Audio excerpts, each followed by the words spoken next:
Patient को check करना है। जी सर।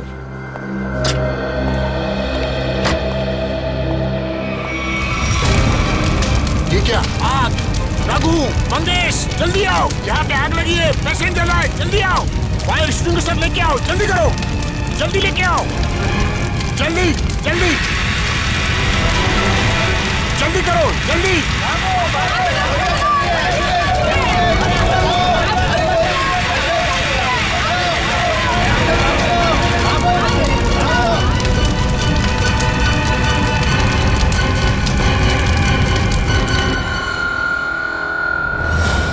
आइए सर, मैंने ही आपको फोन किया था। ये सब हुआ कैसे? समझ में नहीं आ रहा सर, देखते ही देखते पेशेंट को कैसे आग लग गई। प्लीज हटिए आप लोग।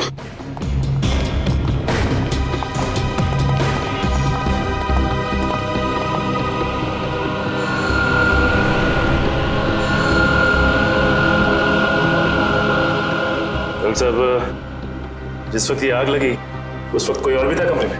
नहीं सर, कोई नहीं था। मिस्टर अंश के बॉडीगार्ड बाहर ही पहरा दे रहे थे। हाँ सर, अरे इनके आने से पहले साहब अच्छी खासी लेटे हुए थे, लेकिन जैसे उन्होंने दरवाजा खोला अचानक आग लग गई। ऐसा कैसे हो सकता है? जब कमरे में कोई था ही नहीं तो फिर आग किसने लगाई? अपने आप लग गई आग? है? ये शॉर्ट सर्किट का चक्कर भी नहीं लगता, लेकिन ये आग जैसी भी लगी हो हम इसका पता कर ही रहेंगे। अंश, अंश,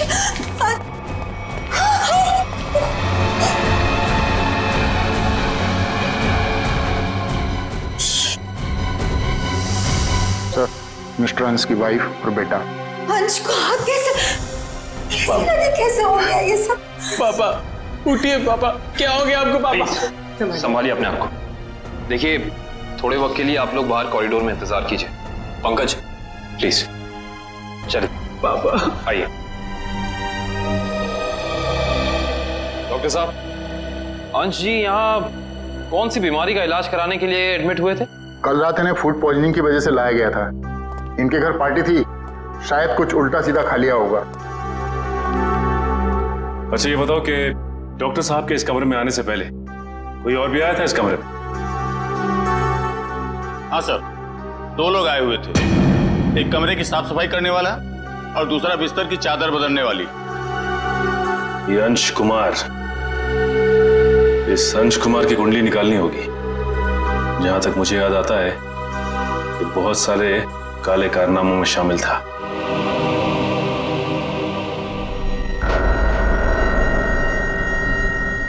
पंकज, रिधिमा और अंकित को घर भेज दिया? हाँ सर, बहुत रो रहे थे बेचारे।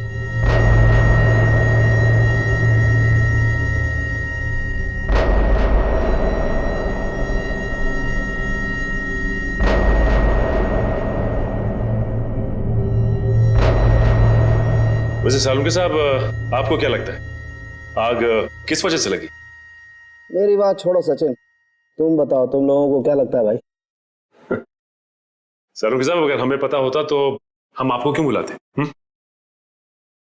देखा तारिका, इन लोगों ने तो हाथ खड़े कर दिए। अरे प्रद्युमन तो कहता था तुम लोग सुपर कॉप हो यार।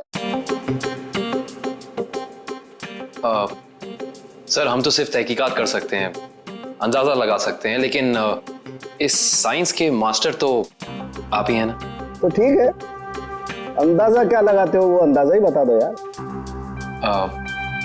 सर, हमें ऐसा लगता है कि ये चिंगारी लगाने वाला कोई इंसान नहीं, बल्कि कोई वस्तु, कोई चीज है। हो सकता है, देखते हैं।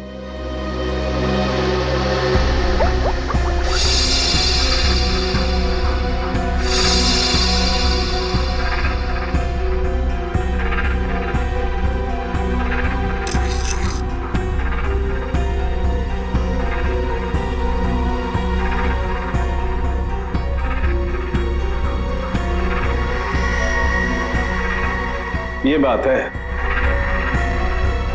क्या बात है सर? अंश की इस चमड़ी के टुकड़े पर मुझे 2 किस्म के केमिकल मिले। एक का नाम कोजू और दूसरे का चिलिंगफी। कोजू और चिलिंगफी? ये केमिकल के नाम या कोई चाइनीज रेस्टोरेंट के? पंकज, मजाक नहीं।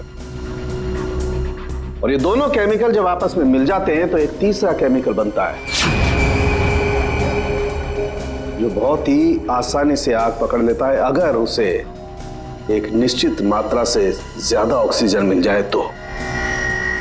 और जैसे ही डॉक्टर साहब ने इस कमरे का दरवाजा खोला, यहाँ का ऑक्सीजन लेवल बढ़ गया और अंश का शरीर खुद ब खुद जलने लगा। इसका मतलब अंश की बॉडी पे ये केमिकल हॉस्पिटल के किसी अंदर वाले ने लगाया है। अंदर वाले ने। देखिए, आप बेवजह हम पर शक कर रहे हैं। हम भला अपने मरीज की जान क्यों लेंगे?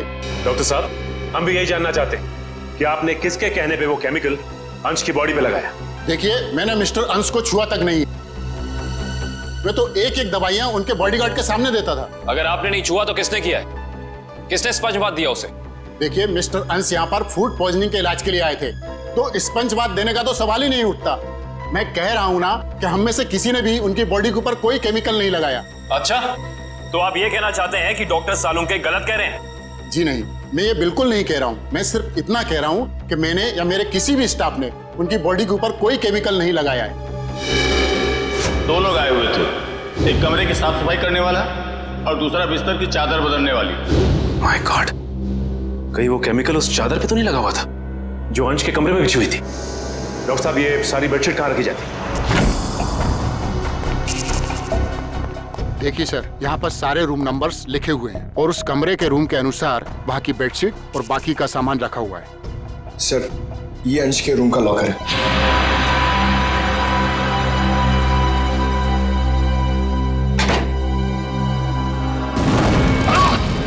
देखो ना तुम, बाहर जाओ, फिर भी पकड़े।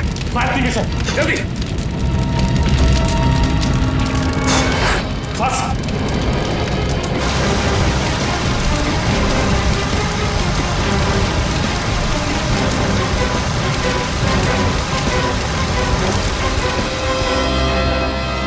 अभी लगता है थोड़ा केमिकल रह गया था इसमें। सही कह रहे हो सचिन, अब तो इस लॉकर को बाहर निकालना ही पड़ेगा।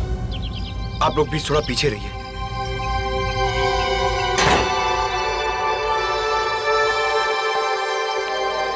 सर, प्लीज संभाल के।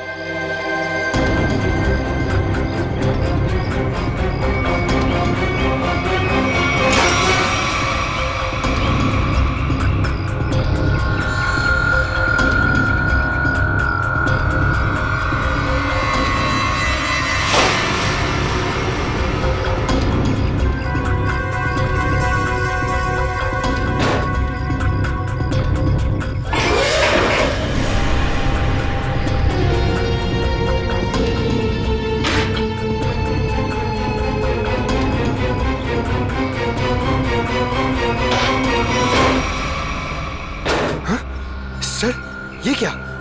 आपकी बार तो आग ही नहीं लगी। क्या बोल रहे? आग सिर्फ इसमें लगी। ये देखो, सिर्फ ये बैग जला है, बाकी सारी की सारी चीजें बिल्कुल वैसी है। ये देखो। सर, इसका मतलब केमिकल इस बैग में होगा और बेडशीट इसी बैग में लाई होगी। हाँ पंकज, एग्जैक्टली ऐसा ही हुआ है। डॉक्टर साहब, ये वही लेडी है ना जिन्होंने अंश के कमरे में वो चादर बिछाई थी? जी सर, शीला।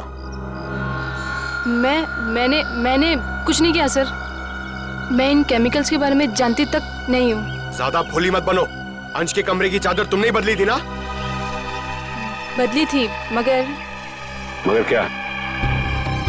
एक औरत ने मुझे 50,000 रुपए दिए थे और कहा था अंश साहब के कमरे में ये चादर बदल देना।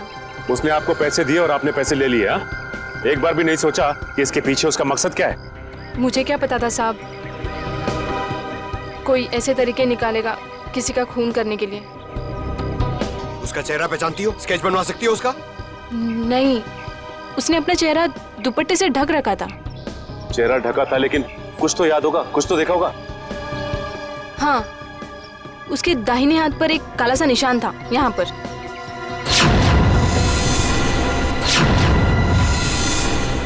ठीक है, आप लोग जा सकते हैं। जी सर। अंश को फूड पॉइजनिंग हुई उसके घर पे, जिसके बाद वो हॉस्पिटल में एडमिट हुआ। और कमाल की बात है कि हॉस्पिटल में आने के बाद वो जल के मर गया। कुछ तो गड़बड़ है।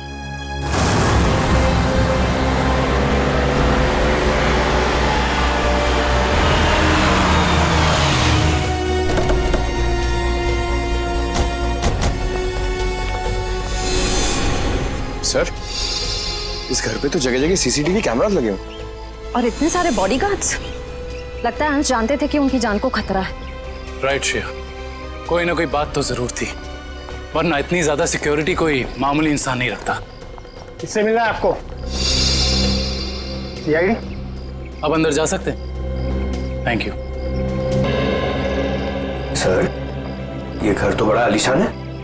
अंश बहुत पैसे वाला रहा होगा। जितना बड़ा आदमी उसके उतने ज्यादा दुश्मन। नमस्कार। नमस्ते। आपसे कुछ सवाल पूछने थे। जी पूछिए। जिस रात अंश जी की तबीयत खराब हुई, उस रात उनका खाना किसने बनाया था? साहब, खाना तो मैंने बनाया था, लेकिन मैंने कुछ नहीं किया। तो फिर सिर्फ अंश की तबीयत क्यों खराब हो और किसी की क्यों नहीं? मुझे मालूम नहीं। अब मालूम नहीं कहने से तो काम नहीं चलेगा ना। कोई तो था जो चाहता था कि अंश हॉस्पिटल पहुंचाए, ताकि वहां वो खूनी बड़ी आसानी से उस जुर्म को अंजाम दे सके। एनीवेज, हमें उस पार्टी की गेस्ट लिस्ट चाहिए थी। जी। गोपी पिछले 5 साल से उनका खाना बना रहा है, ये ऐसा कुछ नहीं कर सकता। तो और कौन कर सकता है? क्या आपको किसी पर शक है? शायद गगन। गगन? अच्छा, ये गगन कौन है? पापा का बिजनेस मैनेजर था। अभी कुछ दिन पहले उसे नौकरी से निकाल दिया था। पार्टी में गगन भी आया था? हाँ, मगर बिन बुलाए। हाँ साहब, गगन हो सकता है। उस दिन पार्टी में मैंने उसको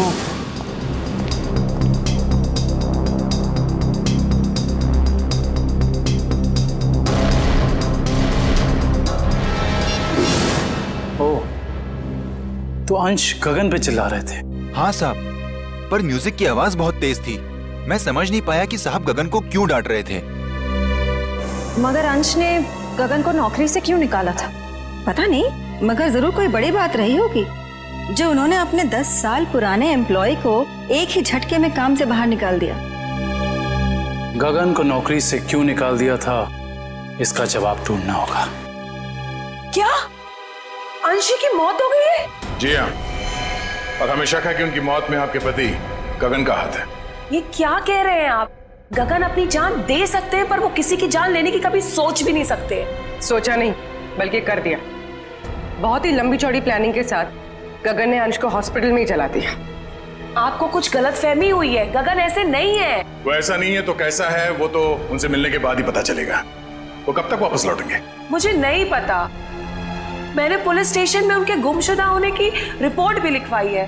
कल से वो गायब है। बुरा मत मानिएगा मैडम, लेकिन मुजरिम अक्सर खून करके ऐसे ही फरार हो जाते हैं। बार बार उनको मुजरिम कह करके उनका अपमान मत करिए। अगर उनको जुर्म करना ही होता तो वो अंश जी की बात मान करके अंकित को मार ना देते। एक मिनट, क्या कहा आपने? अंश जी ने गगन को अपने बेटे अंकित का खून करने का काम सौंपा था, पर गगन ने साफ इनकार कर दिया और इसी वजह से उन्होंने गगन को नौकरी से निकाल दिया। ओह, तो इस वजह से गगन को नौकरी से निकाल दिया गया। और कोई बाप अपने ही बेटे को मरवाना क्यों चाहेगा? सर नहीं सर, ऐसा नहीं हो सकता। आप प्लीज कह दीजिए झूठ है। मेरे पापा मुझे मारने की प्लानिंग कभी कर ही नहीं सकते। हम जानते हैं ये बात आप लोगों के लिए काफी धक्का पहुंचाने वाली है। गगन की पत्नी झूठ बोल रही है।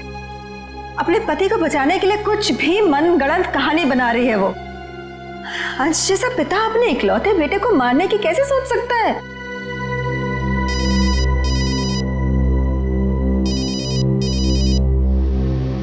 किसका फोन है अंकित? चाहो तो बात कर लो। नहीं सर, इंपॉर्टेंट फोन नहीं है। एक्चुअली मेरा एक फ्रेंड मुझे मिलने के लिए परेशान कर रहा है और फिलहाल मैं किसी से मिलना नहीं चाहता। सर, अगर आपके सवाल पूरे हो गए हो तो क्या हम जा सकते हैं? अब हमें अंश की शोक सभा की तैयारी करनी है। ठीक है, आप जा सकते हैं। इशिता? Yes sir.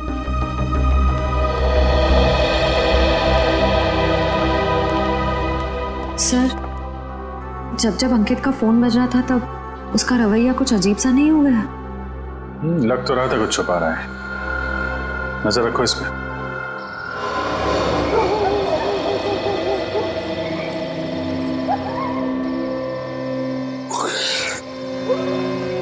सर, हम लोग क्या रात भर यहीं खड़े रह के पहरा देंगे? रात बहुत काम की चीज होती है पंकज। जो काम दिन के खुले उजाले में नहीं किए जा सकते ना, वो रात के साए में हो जाते हैं। सर, अंकित आ रहा है। आ नहीं रहा श्रेया, हमें ले जा रहा है अगले सुराग तक।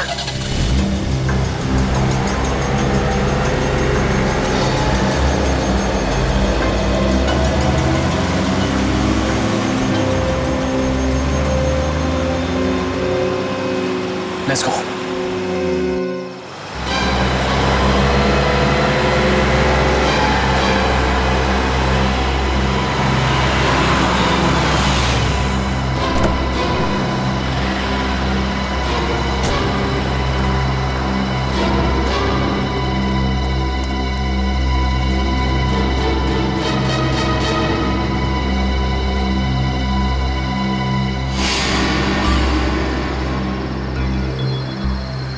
सर, ये इतनी रात को यहाँ ढाबे पे खाना खाने को आया है?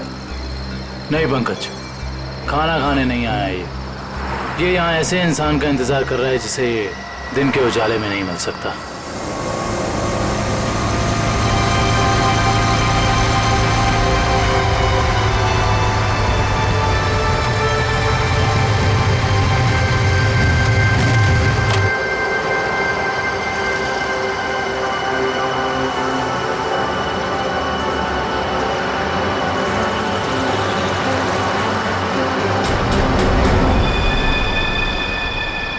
सर, मैंने तो सोचा ये लड़का होगा, ये तो लड़की निकली।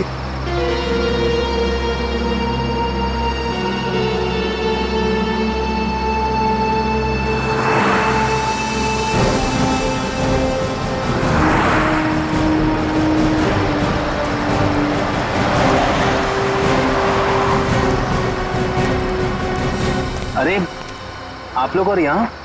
हाँ, हम बहुत मेहनत करें आपके पापा के खूनी को ढूंढने की। वैसे ये कौन है? ये स्वाति, मेरी बेस्ट फ्रेंड है। हाँ, वो तो हमने देख ही लिया है। देखिए आप लोग प्लीज मेरी मम्मा से मत कहिएगा कि मैं इससे यहाँ मिलाऊं। क्यों? वो आंटी मुझे इतना पसंद नहीं करती। क्यों पसंद नहीं करती? मालूम नहीं, पर नहीं करती, और उनके गुस्से से मुझे बहुत डर लगता है। ठीक है, नहीं बताएंगे। सब बचपन से ही मुझे प्रिंसिपल ऑफिस के बाहर खड़े होने में बड़ा डर लगता था। कभी सोचा नहीं था कि सीआईडी का काम मुझे एक बार फिर यहीं ले आएगा। काफी शरारती बच्चे थे तुम, इसलिए प्रिंसिपल के कैबिन के बाहर खड़े कर दिए जाते थे। हाँ? बस यूं ही कभी कभी टीचर पनिश कर देते थे। आइए, आपको प्रिंसिपल साहब ने अंदर बुलाया। हेलो। हेलो। सॉरी आप लोगों को इंतजार करना पड़ा। That's okay. हम यहाँ अंकित कुमार नाम के एक स्टूडेंट के बारे में कुछ जानकारी हासिल करने आए हैं। अंकित कुमार? तो वो तो बहुत ही ब्राइट स्टूडेंट है इस कॉलेज का। पढ़ाई लिखाई, खेल कूद, डिबेट, ड्रामा, हर चीज में वो नंबर 1 रहता है। अच्छा, इतना होनहार है वो? हाँ, बल्कि इस बार कॉलेज का स्टूडेंट ऑफ ईयर अवार्ड भी तो उसे ही मिला है। ये देखिए, ये नहीं उसकी फोटो। इसमें अंकित कुमार कहाँ है? यही तो है। ये नहीं, आपको कोई गलतफहमी हो रही है। हम लोग अंश कुमार के बेटे अंकित कुमार के बारे में बात कर रहे हैं। हाँ हाँ, यही तो है, अंश कुमार और रिद्धिमा का बेटा। सर, अगर ये असली अंकित है तो फिर वो कौन है? जो कोई भी है, उसके इरादे ठीक नहीं है। और रिद्धिमा जी ने हमें उसके बारे में बताया क्यों नहीं? रिद्धिमा जी कहाँ हैं? मैडम अपने कमरे में हैं। आइए।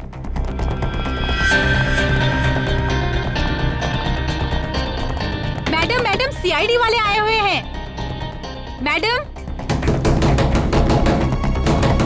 रिद्धिमा जी,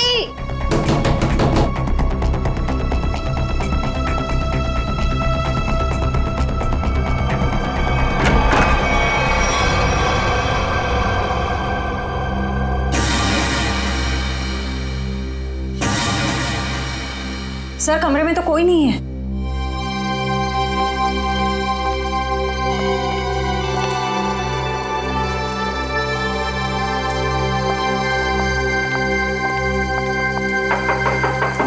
रिद्धिमा जी,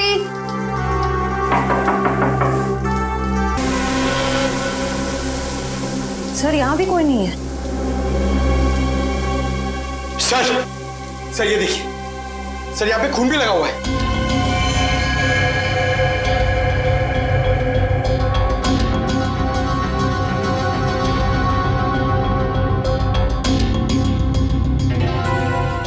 शायद रिद्धिमा जी का किडनैप हो गया है। इन टुकड़ों को देख के तो यही लगता है कि उनकी किडनैपर के साथ हाथापाई हुई होगी। अंकित कहाँ है? बुलाओ उसे। अंकित बाबा तो आज सुबह घर से बाहर चले गए हैं। निखिल, अंकित को फोन लगाओ। इस कमरे में इतना कुछ हो गया और किसी को भनक तक नहीं लगी। फायदा क्या घर में इतनी सिक्योरिटी का? अच्छा ये बताओ कि खिड़की के पीछे की तरफ भी कैमरा लगा है ना? जी सर। मुझे उसकी फुटेज देखनी है।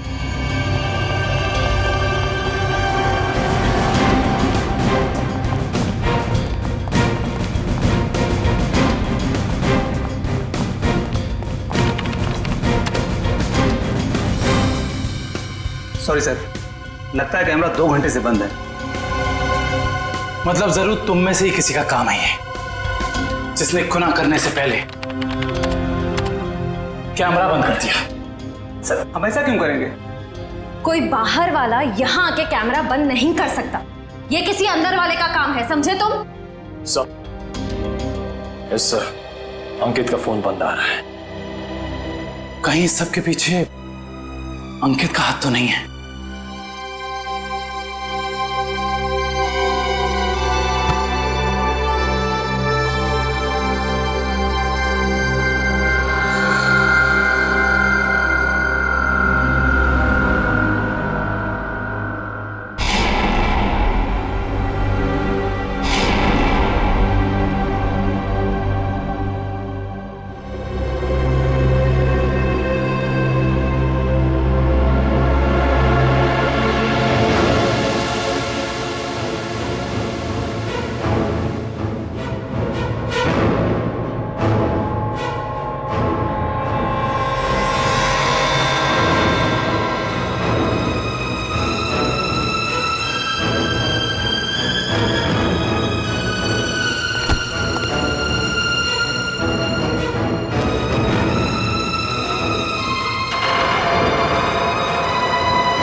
रिद्धिमा जी, रिद्धिमा जी, मैडम जी,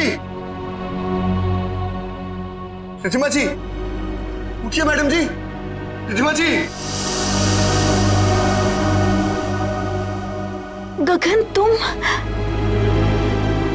मुझे यहाँ कहाँ लेकर आए हो? मेरे पति को मार दिया, आप मुझे भी मारोगे? नहीं नहीं, ये आप क्या कह रही हैं? मैंने तो अंश साहब का नमक खाया है, उनके लिए जान दे सकता हूँ। मैं मारने का तो मैं सोच भी नहीं सकता। तो फिर कौन लेकर आया मुझे यहाँ पर? क्यों आए हम? शायद उसी ने जिसने हम दोनों को किडनैप किया है।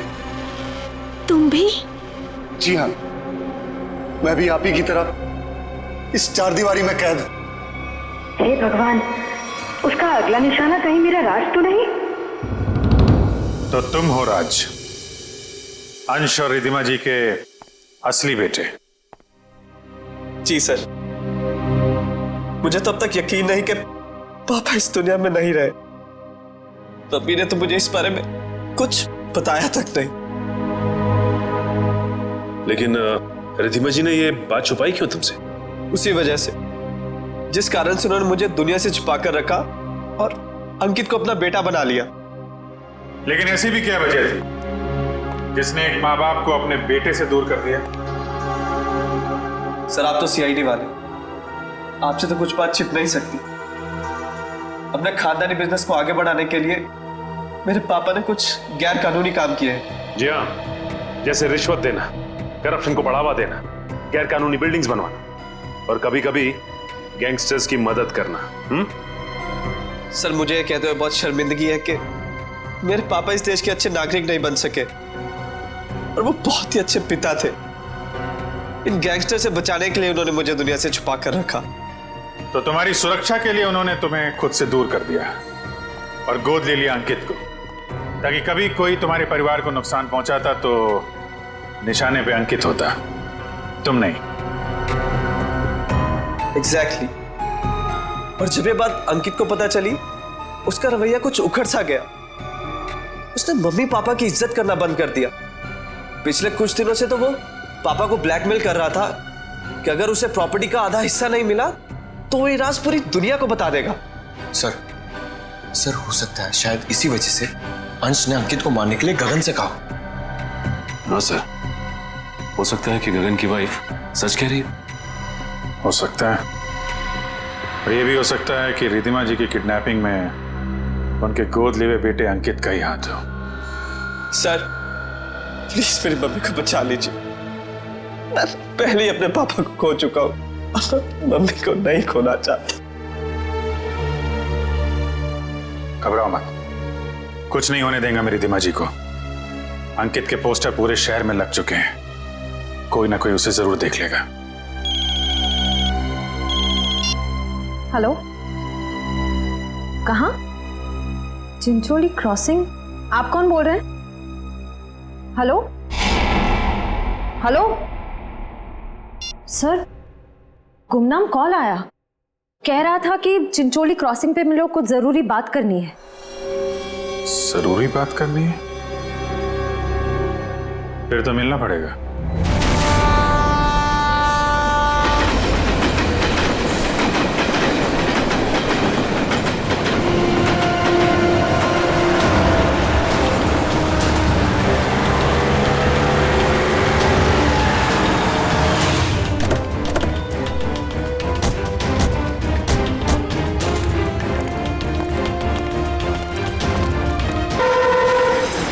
बताओ क्या बताना चाहते थे?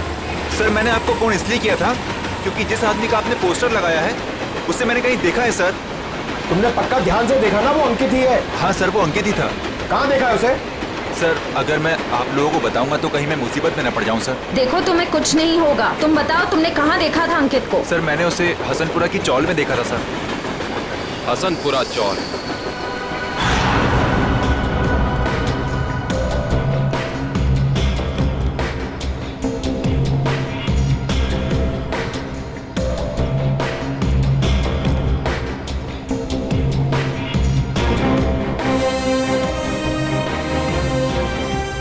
इधर रहता है, इधर। हाँ।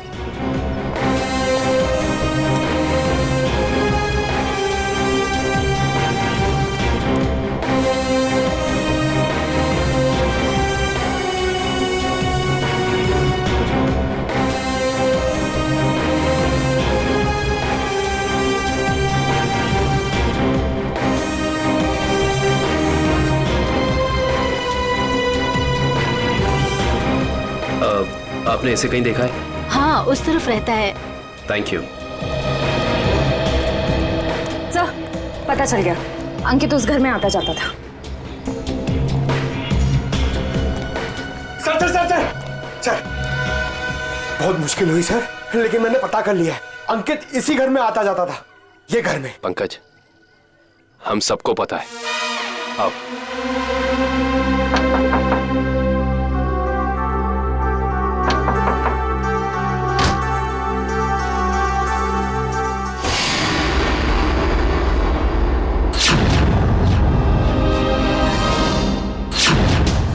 आप लोग?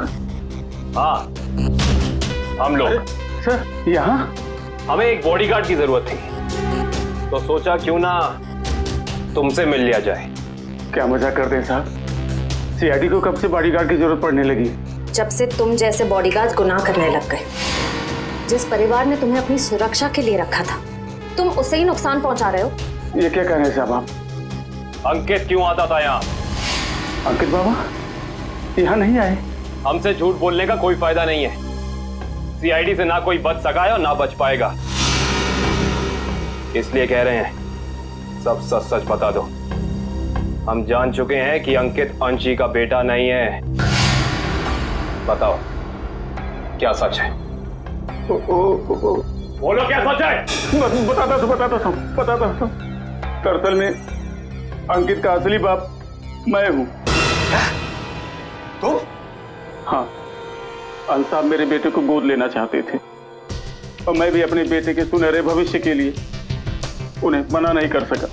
मगर तुम्हारे अंकित ने जिस थाली में खाया उसी में छेद किया।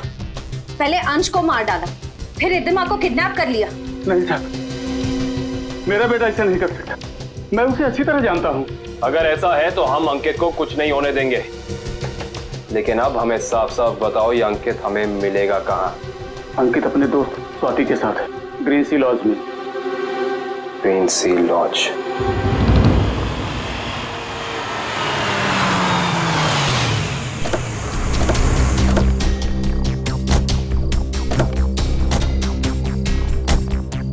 सर, ये अंकित की गाड़ी है। अंदर चल के चेक करते हैं।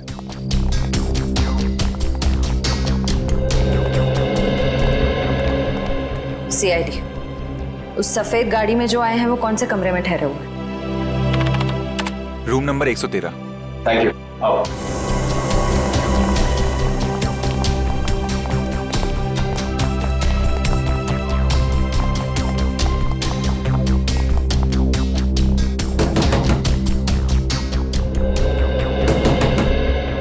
कौन है?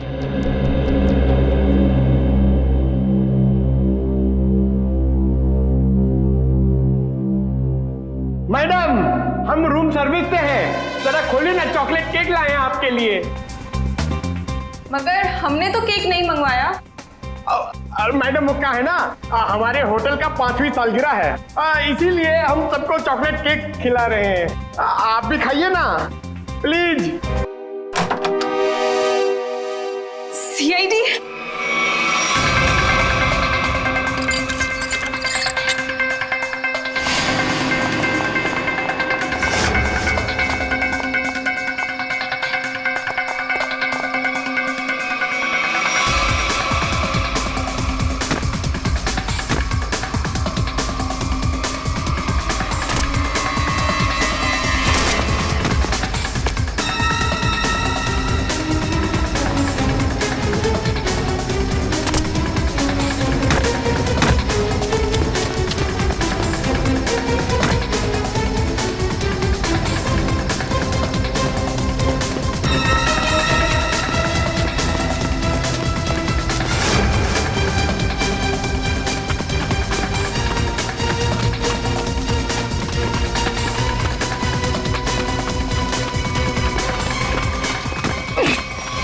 प्लीज मुझे छोड़ दो, please.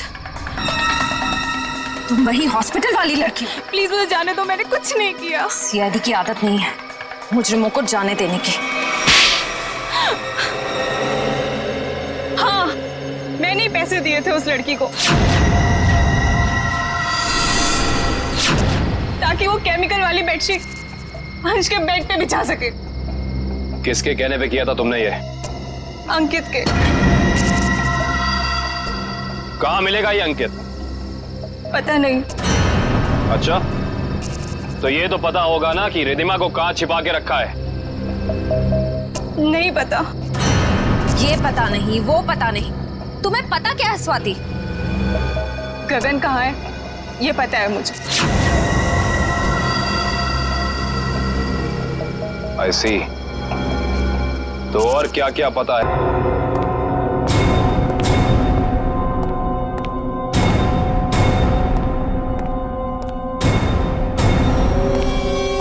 Hi mom. Hi Gagan uncle. I hope सब ठीक तो है ना? आई मीन मेरी खातिरदारी में कोई प्रॉब्लम तो नहीं है ना? अंकित, जरूर मेरी परवरिश में कुछ कमी रह गई होगी जो आज मुझे ये दिन देखने को मिल रहा है। हाँ, आपके परवरिश में कमी रह गई। बचपन से लेकर जवानी तक आप मुझे बेटा बेटा कहती रही, और आज एकदम से मुझे पता चलता है कि आप मेरी माँ नहीं है। माँ हो तो आप जैसी। लेकिन मैंने तुम्हें कभी अपने बेटे से कम प्यार नहीं किया अंकित। झूठ है, ये ड्रामा है। आप अपने बेटे को बचाना चाहती थी। माना कि ये सब राज को बचाने के लिए किया गया अंकित, लेकिन अंशन मैंने तुम्हें कभी भी उससे कम नहीं माना, उससे कम प्यार नहीं किया। मैं भी तो आपसे बहुत प्यार करता हूँ मम्मी, इसीलिए तो आपको पापा तक पहुंचाने के लिए यहाँ आया हूँ। और एक टिकट के साथ दूसरी बोनस टिकट फ्री। रिद्धिमा जी, गन उठा लीजिए, उसके सर पे खून सवार है।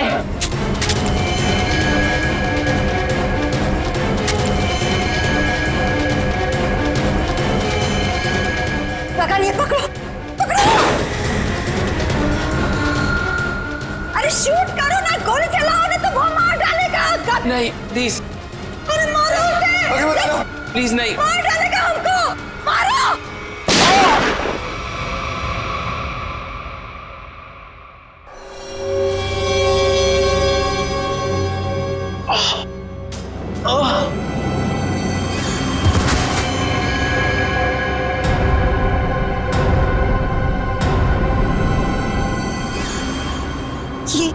ये क्या क्या क्या तुमने उसे मार डाला? तुम उसके पैर पे फायर कर सकते थे ना, उसे मार डाला तुमने। गगन, व्हाट डिड यू डू? मेरे से घबराहट में गोली चल गई, वैसे मारना नहीं चाहता था।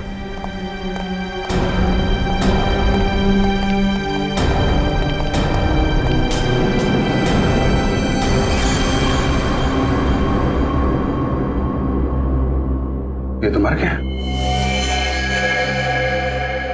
क्या? ये सब हाँ? कैसे हुआ ये? मैं जैसे जानबूझ के नहीं मारा सर, मैं सिर्फ अपने आप को बचाना चाहता था। ये गगन सही कह रहा है, अगर हमने अपने बचाव के लिए इसे नहीं मारा होता तो ये हम दोनों को मार देता। हम समझ सकते हैं। श्रेया, इनके स्टेटमेंट रिकॉर्ड कर लो। आप लोग जाइए प्लीज इनके साथ में। चलिए।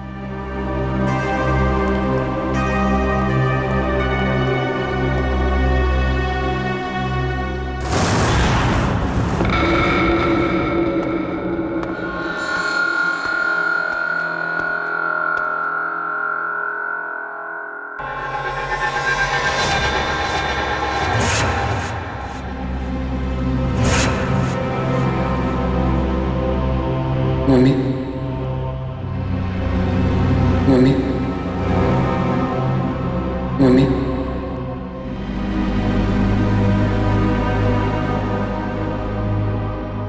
मम्मी,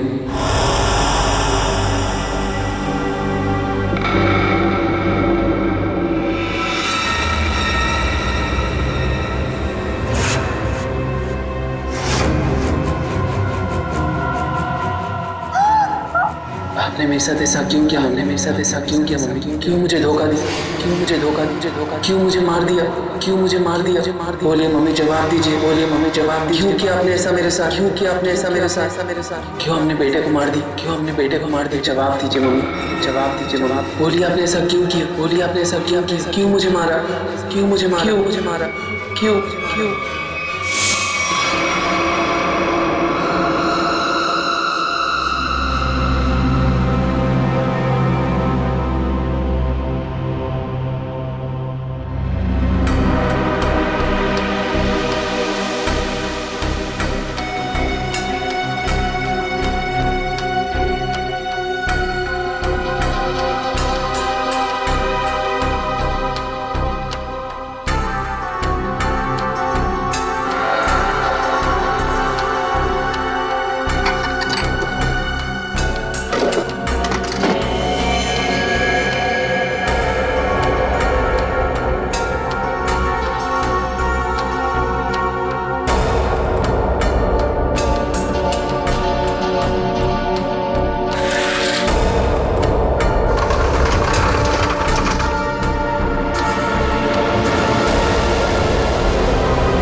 मरे हुए लोग कभी जिंदा नहीं होते रिधिमा जी। ये सब तो सीआईडी का प्लान होता है, गुनहगार से उसका जुर्म कबूल कराने का। अंकित तो कोई मरा ही नहीं था। इतना बड़ा धोखा मेरे साथ। मैं धोखा तो तुमने दिया। मैंने जो कुछ भी किया अपने बेटे के लिए किया है। राज, तुम्हारे पापा तुम्हें अपने गैर कानूनी बिजनेस में शामिल करना चाहते थे, लेकिन मैंने तुम्हें हमेशा गुनाहों के इस साए से दूर रखना चाहा। माँ, मैंने कभी सपने में भी नहीं सोचा था तुम भी पापा की तरह इस तरह गुनाहों के दलदल में धंसी हुई हो। और इसीलिए इन्होंने पापा को मारने के लिए मेरी मदद ली थी और प्रॉपर्टी में 25% शेयर देने का वादा भी किया था। इस प्लान में तुम दोनों मिले हुए हो, इसके बारे में तुम्हारी दोस्त स्वाति ने हमें पहले ही बता दिया था। उस पार्टी के दिन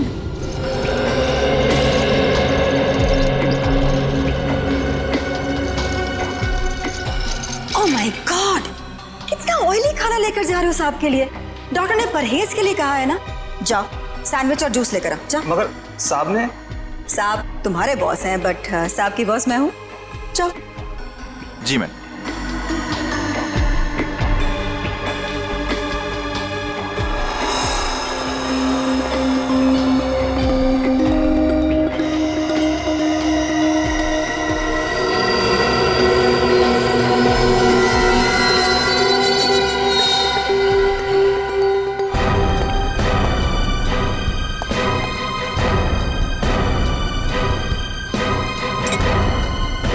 गुड, तुम जाओ, मैं साहब को खाना खिला दूंगी। जी मैम। मैं कभी सोच भी नहीं सकता था कि आप ऐसा करेंगे। खुद गुनाह किया और मुझे फंसा दिया। तो और क्या करती? तुम्हें पता चल गया था कि अंकित अंश को मारना चाहता है, इसीलिए मैंने आखिरी वक्त पर सारी बाजी पलट दी। और उस पलटी बाजी में मेरी भी बलि चढ़ा दी थी।